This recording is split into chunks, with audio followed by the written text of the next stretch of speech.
In this simulation, we are going to study what happens when a liquid boils. Let's start with a question. When water boils, which particles escape from the liquid as a gas?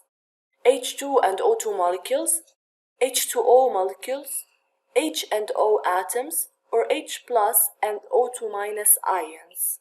What do you think? Correct!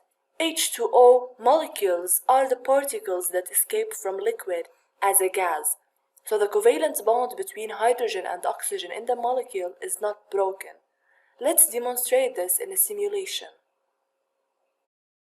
You can see a beaker that contains water, a Bunsen burner to heat the water, and therefore boils.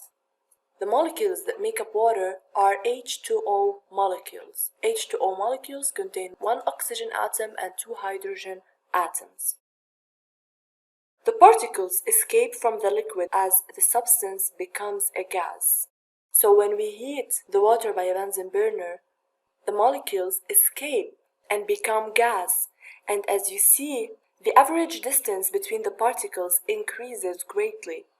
But when we boil a substance made from individual covalently bonded molecules, no covalent bonds are broken.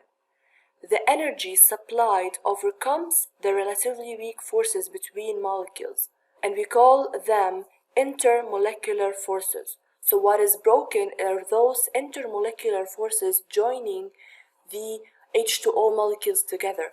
However, the covalent bonds between hydrogen and oxygen are not broken when water boils.